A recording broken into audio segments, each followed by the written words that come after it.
हाँ जी स्टूडेंट्स, आज क्या करना है हमें। वर्कमैन कंपनसेशन रिजर्व तक हम कर चुके थे अपने क्वेश्चंस, और उसके बाद भी मैंने आपको कुछ चीज़ें बताई थी विद एग्जांपल, है ना। कि कुछ चीज़ें हैं जैसे कि एसेट को हमें सेटल करना हो, लाइबिलिटीज़ को सेटल करना हो तो उसे कैसे करते हैं। सर आज क्या पढ़ेंगे? रियलाइजेशन एक्सपेंसेस पढ़ेंगे। क्या पढ़ेंगे? For realisation expenses. क्या होते हैं रियलाइजेशन एक्सपेंसेस, पहले उसे समझ लेते हैं, उसके बाद में इनका ट्रीटमेंट समझेंगे। ठीक है, चलिए बिना किसी टाइम को ख़राब करे, बिल्कुल भी वेस्ट किए, आगे बढ़ते हैं आज के लेक्चर में। रियलाइजेशन एक्सपेंसेस या dissolution expenses are incurred in the dissolving the firm by selling the assets and paying the liabilities. वो ये कह रहे हैं एसेट्स को बेचने पर या लाइबिलिटीज़ को पे करने पर जो खर्च होता है फर्म का, एक तरीके से कब होती हैं ये सारी चीज़ें? जब फर्म जो होती है डिसॉल्व होती है। जो एक्सपेंसेस क्या हो जाते हैं? इनकर्ड हो जाते हैं एसेट को बेचने से या लाइबिलिटीज़ को पे करने पर। मीडिएटर वगैरह को खर्चा दे दिया, कमीशन पेड कर दिया, कोई अलग एक्सपेंसेस हैं, वो सब कहलाते हैं हमारे रियलाइजेशन एक्सपेंसेस। ठीक है, कोई बहुत बड़ा टॉपिक ये नहीं है। ट्रीटमेंट बहुत बड़ा है भाई साहब, इसका समझने में बड़ा आसान है, ठीक है, लेकिन ट्रीटमेंट बहुत ज़्यादा टिपिकल मैं मानता हूँ इसका, क्योंकि इससे ज़्यादा ना इसमें ख़तरनाक और कुछ भी नहीं है इस चैप्टर में। रियलाइजेशन आपको आ गया, सब कुछ आ जाएगा, ठीक है ना। एक्सपेंसेस को आप ट्रीट करना सीख लीजिए बस। कोशिश करेंगे बढ़िया से बढ़िया एकदम तरीके से समझने की। These expenses may be paid as remuneration salary to a partner. वो कह रहे हैं ये जो एक्सपेंसेस हैं, ये जो खर्चे हैं, मे बी पेड किए जा सकते हैं किसको? As a remuneration. रेम्यूनरेशन का मतलब हालांकि सैलरी, कमीशन, फीस वगैरह होता है। यहाँ इन्होंने सैलरी लिया है किसको? पार्टनर को। हम किसी पार्टनर से बोल देंगे, अपने ABC 3 पार्टनर हैं अगर हमारे पास में फर्म में, तो हम किसी एक पर्टिकुलर पार्टनर को बोल देंगे कि भाई B तुम ना एक काम करना, सारे खर्चे जितने भी होंगे तुम वहन कर लेना, बाद में हम तुम्हें दे देंगे, ठीक है। On the behalf of firm ही करेगा वो, ठीक है। टू अ पार्टनर क्या करेंगे हम? May be paid as a remuneration या salary to a partner to carry out the dissolution, यानी कि डिसोल्यूशन का जो भी वर्क है उसको कैरी आउट करने के लिए, एंड और या एक्सपेंसेस इनकर्ड, ठीक है, जो भी एक्सपेंसेस इनकर होंगे उनको ख़त्म करने के लिए। These being the expenses for dissolution of the firm are debited to realization account। वो ये कह रहे हैं क्योंकि ये realization expenses हैं, these ये जो हैं being the expenses, क्योंकि एक्सपेंसेस हैं और एक्सपेंसेस डेबिट होता है डिसोल्यूशन के लिए जो भी है फर्म की, तो ये डेबिट हो जाएंगे कहाँ? हमारे रियलाइजेशन अकाउंट में, रियलाइजेशन के डेबिट में चला जाएगा, यानी कि खर्चा है इसलिए। Realisation expenses may either be paid और may be credited to the concern partners capital account. वो ये कह रहे हैं रियलाइजेशन एक्सपेंसेस जो है में आइदर बी पेड किए जा सकते हैं या क्रेडिट किए जा सकते हैं किसको? कंसर्न पार्टनर कैपिटल अकाउंट को। या तो हम हाथों हाथ ही उस पार्टनर को पैसे दे देंगे, लो भाई पकड़ो तुम्हारा जो भी खर्चा हुआ है तुम उसे ले लो हमसे। या अगर हम उसे नहीं देंगे, मतलब ये कि अगर हमने उसे हाथों हाथ पैसे नहीं दिए तो हम उसके फिर पार्टनर के कैपिटल अकाउंट में उसे क्रेडिट करेंगे उस अमाउंट को, है ना। क्रेडिट क्यों करेंगे सर? मैंने अगर 2,000 रुपये फर्म के खर्च करवा दिए, सॉरी पार्टनर के खर्च करवा दिए फर्म के बिहाफ पर, तो फर्म के लिए तो वो एक तरीके से लॉस है, मतलब भविष्य में देंगे हम उसे। देंगे कब? जब पार्टनर्स के कैपिटल अकाउंट में क्रेडिट करेंगे। पार्टनर ने खर्चा कर दिया, पार्टनर ने खर्चा करा on the behalf of firm. अब फर्म के बिहाफ पे अगर उन्होंने खर्चा कर दिया तो बाद में तो लेंगे ना वो फर्म से, सीधी बात है। तो इसलिए उनके कैपिटल अकाउंट में हम उसे क्रेडिट कर देंगे। अब the possible circumstances of realisation expenses are as follows. वो ये कह रहे हैं पॉसिबल क्या क्या कंडीशंस, क्या क्या सर्कमस्टांसेस हो सकते हैं रियलाइजेशन एक्सपेंसेस के रिगार्ड में, वो समझ लो। पहला जो पॉसिबल सर्कमस्टांसेस है वो ये है कि रेम्यूनरेशन जो है पेड करा जाएगा किसको? रियलाइजेशन एक्सपेंसेस की तरह किसको? पार्टनर को। लेकिन बॉन्ड जो करेगी फर्म ही करेगी एक्सपेंसेस को। सर ये बात बिल्कुल भी समझ में नहीं आई, सुनो ध्यान से देखो। अ पार्टनर इज पेड रेम्यूनरेशन, एक पार्टनर को रेम्यूनरेशन दिया गया है, इज पेड लिखा हुआ है का मतलब ये पैसिव फॉर्म में सेंटेंस लिखा हुआ है गाइज आपका। A partner is paid remuneration, salary दी गई है एक पार्टनर को, और रियलाइजेशन एक्सपेंसेस कौन मेट करेगा? कौन बॉन्ड करेगा? फर्म बॉन्ड करेगी। इस केस को देखना होगा अब एक तो हमें। दूसरा, a partner is paid remuneration, salary दी गई है पार्टनर को, and also agreed amount as realisation expenses, और उसे एक अमाउंट भी बताई गई है कि भैया रियलाइजेशन एक्सपेंसेस के लिए ये इतने रुपए तुम्हें दिए जा रहे हैं, ठीक है। दूसरा ये केस। तीसरा, a partner is paid fixed amount including realisation expenses. वो ये कह रहे हैं एक पार्टनर को फिक्स्ड अमाउंट दे दी हमने हमने उसे ये नहीं बताया कि रियलाइजेशन के लिए तुम्हारे खर्चे के इतने हैं, सैलरी के इतने हैं, बस उसी फिक्स अमाउंट में आपके रियलाइजेशन एक्सपेंसेस भी इंक्लूड हैं। ठीक है, a partner is paid fix amount including realisation expenses. Sir कैसे कैसे ट्रीटमेंट करेंगे, देखो सुनो, मैं आपको शॉर्ट में समझा देता हूँ, क्योंकि अगर मैं थोड़ा सा इसे ऐसे मतलब एक एक वर्ड मैंने पढ़ाया ना तो भाई बहुत लंबी वीडियो हो जाएगी। समराइज्ड वे में भी देखेंगे हम, ये इन्होंने जनरल एंट्री समराइज्ड वे में लिखी हुई है यहाँ पर। ये समझने के लिए हम पहले एक एक समझ लेते हैं, उसके बाद देन यहाँ पे आएंगे। टाइम बचा तो हम क्वेश्चन भी करेंगे, अदरवाइज कोई नहीं, नेक्स्ट लेक्चर में हम क्वेश्चन करेंगे। ठीक है, तो इन्होंने बोला let us discuss this elaborately, मतलब व्याख्या सहित इस चीज़ को समझते हैं जरा। केस नंबर पहला क्या है, a partner is paid remuneration, यानी कि उसे सैलरी दी गई है, रियलाइजेशन एक्सपेंसेस किसके द्वारा बोन हो रहे हैं, फर्म के द्वारा बोन हो रहे हैं। तो इस केस में भी कितनी सिचुएशन अपने अंदर हो सकती हैं वो देख रहे हैं। For remuneration salary to partner, वो ये कह रहे हैं हमने रेम्यूनरेशन या सैलरी किसको दी है, एक पार्टनर को दे दी यहाँ पर। तो रियलाइजेशन अकाउंट तो हमारे लिए डेबिट हो जाएगा, क्योंकि भाई देखो वो एक्सपेंस है। क्या है ये, एक्सपेंस है, और एक्सपेंस का नेचर क्या होता है, डेबिट। ये तुम्हें मुझे बताने की जरूरत नहीं है, 11th में हमने सीख लिया होगा। All expenses and losses are debit and all incomes and gains are credit. ठीक है, तो रियलाइजेशन अकाउंट डेबिट हो गया। अगर फर्म से पैसा चला जाता कैश में, मानो कि रियलाइजेशन एक्सपेंसेस 2000 रुपये के हो गए और फर्म ने उसे पेड कर दिया, फर्म के कैश अकाउंट से वो चले गए, तो एंट्री बनती रियलाइजेशन टू कैश। क्या एंट्री बनती, मैं बता देता हूँ आपको। बस अगर ये होता realisation expenses 2000 rupees paid by firm, ये एंट्री अगर होती तो आप क्या बनाओगे इसकी एंट्री,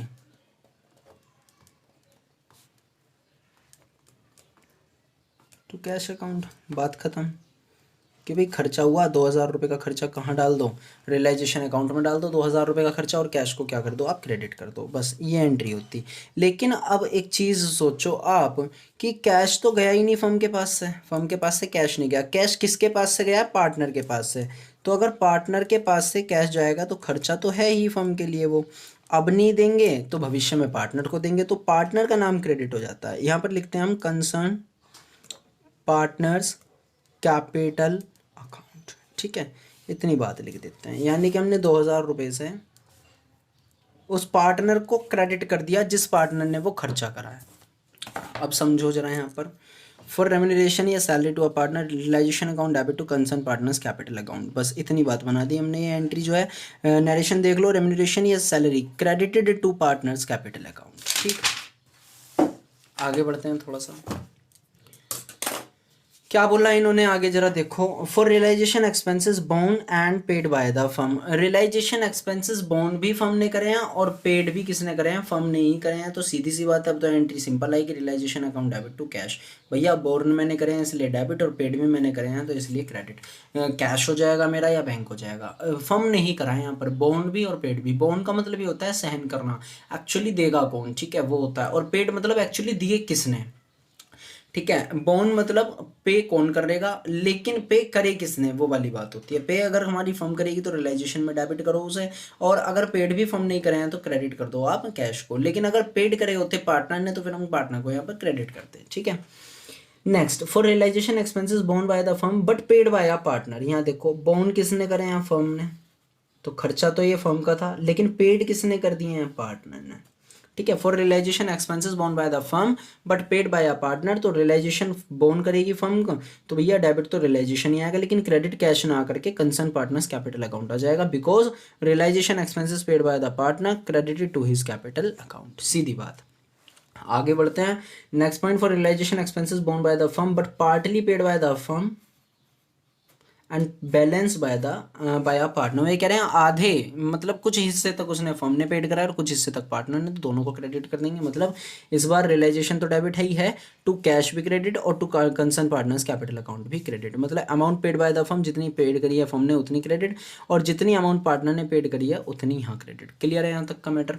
रियलाइजेशन तो आप डेबिट ही करेंगे। सेकंड वाले केस की बात करते हैं हम, case number B, a partner is paid remuneration and also agreed amount as realisation expenses. अगर किसी पार्टनर को रेम्यूनरेशन दिया गया है और साथ में एक एग्रीड अमाउंट दी गई है रियलाइजेशन एक्सपेंसेस के लिए, तो आप एंट्री क्या बनाएंगे, यहाँ देखो, for remuneration and realisation expenses payable to a partner, वही एंट्री सीधी सी realisation to concern partners capital account. Confusion में नहीं होना है, बिल्कुल भी सिचुएशन हमारी क्लियर है। हमने दे दिया उसे कि भाई ले ये पकड़ तू अपने रिमोनेशन के पैसे और ये जो है तेरे रियलाइजेशन एक्सपेंसेस अब तुझे करने हैं। तो हैं तो वो फर्म के ही खर्चे, लेकिन हमने दे किसको दिए वो पैसे? पार्टनर को। फिलहाल पार्टनर के पास से चले जाएंगे। पे बिल है, पे बिल का मतलब क्या है? पे बिल का मतलब उसे पे होंगे, हम तो बाद में करेंगे पार्टनर को, पार्टनर के पास से फिलहाल चला जाएगा। तो realisation to concern partners capital account आ जाएगा, उसका कैपिटल अकाउंट अगर बढ़ जाता है तो हमें बाद में देना होगा उसके पैसे, है ना। Remuneration and realisation expenses payable to a partner. Payable receivable का मतलब भविष्य में देंगे, पेबिल का मतलब हमें हमारे लिए पेबिल होगा, ये हम पे करेंगे, लेकिन कब? अब नहीं, बाद में करेंगे। फिलहाल जो है वो पार्टनर ने पेड कर दिए हैं, यहाँ पर ये सेंस आ रहा है इसका, ठीक है। एक और एंट्री देखते हैं, for realisation expenses paid by the firm. बहुत ही बेहतरीन एंट्री, बहुत इंपॉर्टेंट। इस बार पेड किसने करे हैं? फर्म ने, लेकिन on the behalf of partner. करने पार्टनर को थे, राइट किसका, आई मीन ड्यूटी किसकी थी? पार्टनर की, बट कर किसने दिए? फर्म ने। तो फर्म के पास से हम तो बुक्स ऑफ अकाउंट्स किसकी मेंटेन कर रहे हैं? फर्म की। अब फर्म ने अगर पेड कर दिया तो फर्म में से भैया कैश चला गया, इसलिए इस बार करना पड़ेगा कैश क्रेडिट, और डेबिट करना पड़ेगा उस पार्टनर का नाम जिस पार्टनर के बिहाफ पर आपने खर्च करा है, क्योंकि उसके नाम में आप डेबिट करोगे। सर ऐसा क्यों कर रहे हैं?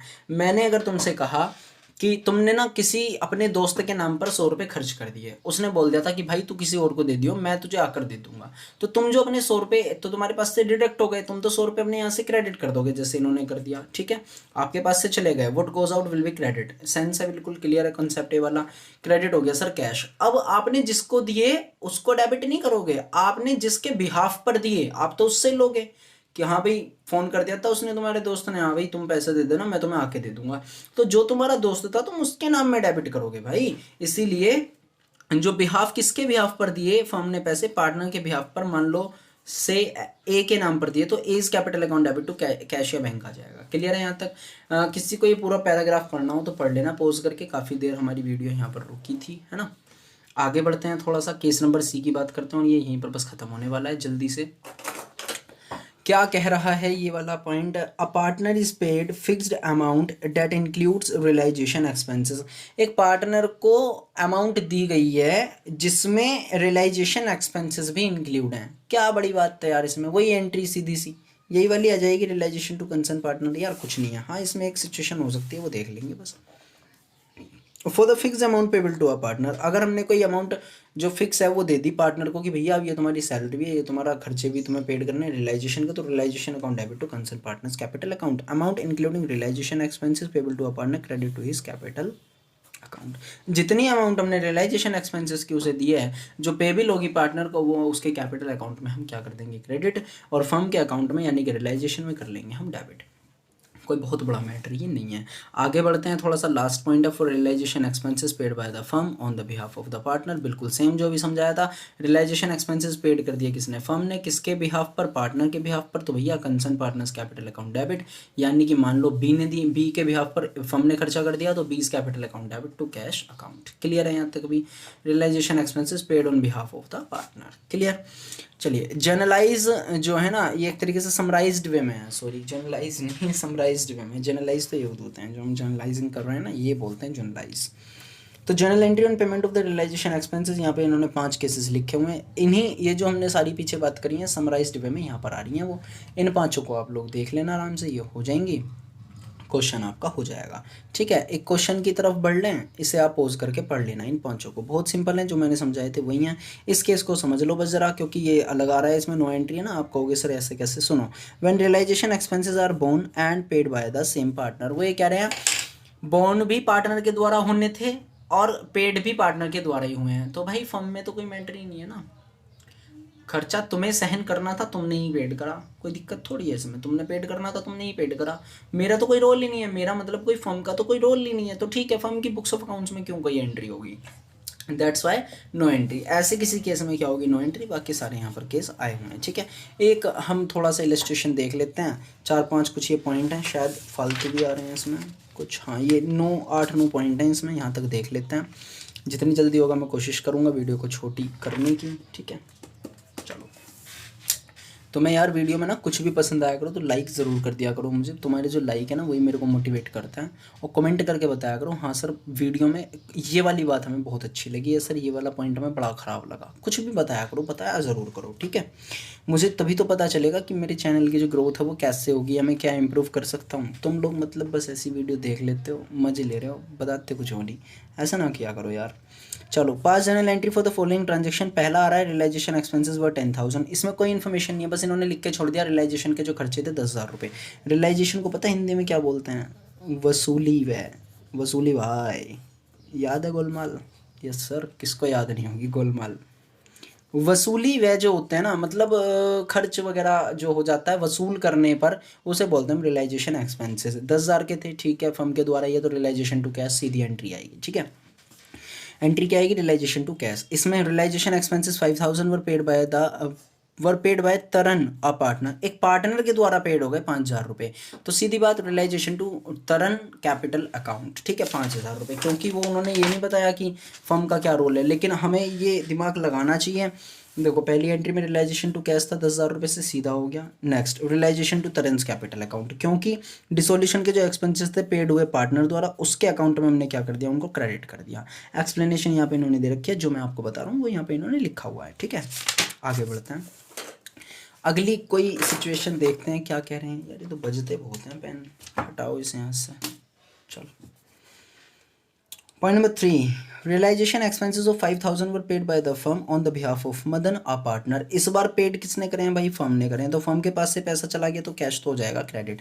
और किसके बिहाफ पर करें? मदन के बिहाफ पर। तो मदन लाल जो है ये, इनको डेबिट कर दो। Madan capital account debit to cash account entry, ये आएगी आपकी, देख लो जरा। Madan capital account debit to cash 5,000, ठीक है, केस नंबर 3।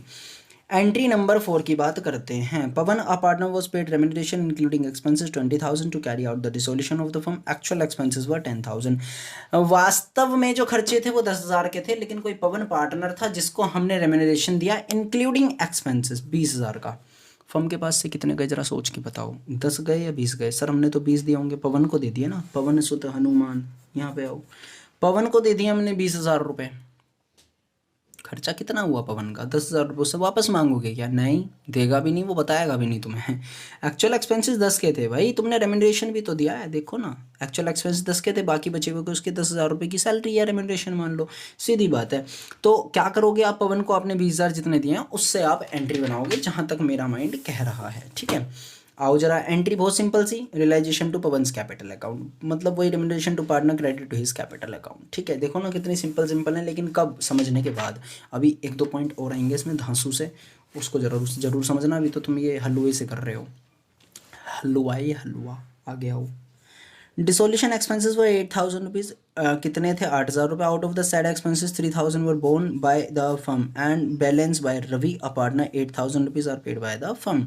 क्या कहना चाह रहे हैं वो? ये कह रहे हैं डिसोल्यूशन के खर्चे थे 8,000 रुपये, जिसमें से 3,000 रुपये बोन करने थे फर्म को और बाकी के बोन करने थे रवि को। तो हमें मतलब है अपनों से, है ना, और लेकिन पेड बाय हुए हैं फर्म के द्वारा। ओहो, टोटल गया किसके द्वारा है? Paid by firm. यहाँ पे इन्होंने फुल स्टॉप के बाद में बताया 8,000 रुपये और पेड बाय द फर्म। तो भैया कैश चला गया फर्म के पास से 8,000 रुपये।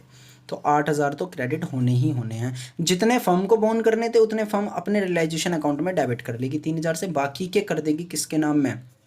रवि के नाम में। बात को जरा ध्यान से समझना।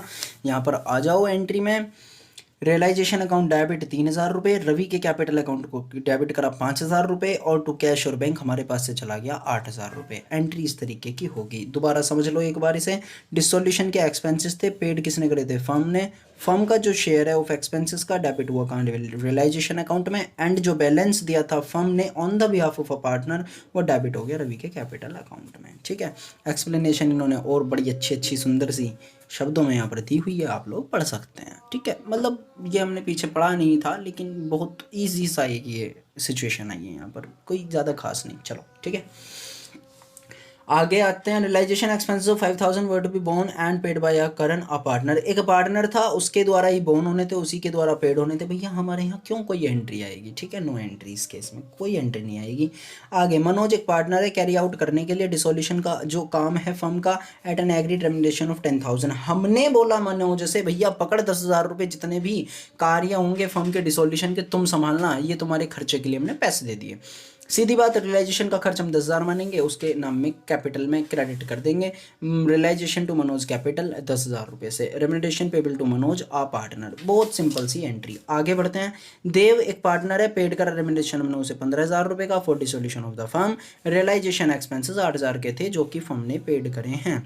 मतलब ये है मेरा कहने का कि एक बात बताओ जरा ध्यान से, देव को एक पार्टनर है, एक हमने उसे पेड करा रेम्युनरेशन कितने का, 15,000 रुपये का हमने उसे पेड कर दिया डिसोल्यूशन काम के लिए। फुल स्टॉप लग गया यहाँ पर। ये एक अलग सिचुएशन है, इसकी तुम्हें एंट्री देनी है। आगे बोल रहे हैं, रियलाइजेशन एक्सपेंसेस 8,000 रुपये के कोई अलग से हैं, are paid by the firm, ये अलग से फर्म ने पेड करे हैं। उसे दिए पार्टनर को, देव को दिए 15,000 रुपये डिसोल्यूशन के, अलग एंट्री बना दोगे। क्या बनाओगे, रियलाइजेशन टू देव कैपिटल, बहुत सिंपल। और उसके बाद रियलाइजेशन एक्सपेंसेस 8,000 के खुद फर्म ने अगर पेड करें तो कैश भी चला गया हमारे पास से, रियलाइजेशन टू कैश 8,000 रुपये। एक एंट्री बनानी है तो दोनों को प्लस करके आप दिखा देना, नहीं दिखाना चाहते अलग अलग जैसे इन्होंने कर रखा है तो ऐसे कर लो आप भी। रियलाइजेशन टू देव 15,000 रुपये दिख रहा है ना पूरा, और रियलाइजेशन टू कैश 8,000 रुपये, बहुत सिंपल। ये वाला जो था रेम्युनरेशन पेबल है देव को for dissolution of the firm, अलग से 8,000 रुपये के खर्चे किसने एक्सपेंस पेड करे हैं इस बार फर्म ने, तो फर्म के पास से कैश गया तो इसलिए कैश क्रेडिट होगी। ठीक है, आगे बढ़ते हैं थोड़ा सा। Realisation expenses of 5,000 were to be borne by Pavitra. Pavitra कोई पार्टनर होगा जिसके द्वारा बोर्न होने थे 5,000 रुपये के रियलाइजेशन एक्सपेंसेस, जो कि एक पार्टनर है। However it was paid by Hitesh. लो जी, हितेश ने ये पेड कर दिए, कोई अनदर पार्टनर है। It was to be recorded in the books, ये बुक्स में रिकॉर्ड होने थे। तो जिसने पेड करे हैं उसको आप क्रेडिट करो, जिसको बोर्न करने तो उसको आप डेबिट करो। बहुत सिंपल सा कॉन्सेप्ट। तो पवित्र टू हितेश एंट्री आ जाएगी आपकी, कोई बहुत बड़ी सिचुएशन नहीं थी लेकिन डिफरेंट थी तो इसलिए बड़ी है। पवित्र कैपिटल अकाउंट डेबिट जिसने बोर्न करे, और हितेश कैपिटल क्रेडिट जिसने पेड करे। ठीक, ऐसे एंट्री आती है। देखो एक बच्चे ने, जो जिसकी बुक है ये बच्चे की, बॉर्न टू पेड, उसने ये एंट्री अपने शॉर्ट में लिख रखी है अपने समझने के लिए। ठीक है ना, यानी कि जो जिसने बॉर्न करे होते हैं उसके लिए डेबिट, और जिसने क्या करे होते हैं, पेड करे होते हैं, क्रेडिट। लेकिन आप सिर्फ फर्म के पॉइंट ऑफ व्यू से इसे देखेंगे। ठीक है ना, फर्म के पॉइंट ऑफ व्यू से अब भैया हितेश ने दे दिया तो हितेश को क्रेडिट है, पवित्र से लेकर के हम तो हितेश को दे देंगे, कोई बड़ी बात नहीं है। Realisation expenses to borne by the Pavitra and paid by the Hitesh. चलो यहाँ तक का टॉपिक आज बस यहीं रखेंगे, हम आगे करेंगे अगली वीडियो में, है ना। अगली वीडियो में हम डायरेक्टली रियलाइजेशन अकाउंट को ख़त्म कर लेंगे, बिल्कुल मतलब गेन निकालेंगे, लॉस निकालेंगे, और देन हम जाएंगे लोन बाय पार्टनर पे अपने सेकंड टॉपिक पर। ठीक है, तब तक के लिए थैंक यू, बाय बाय। मिलते रहेंगे ऐसी। वीडियो अच्छी लग रही हो तो कमेंट और लाइक करके शेयर भी ज़रूर मार देना। थैंक यू बच्चों।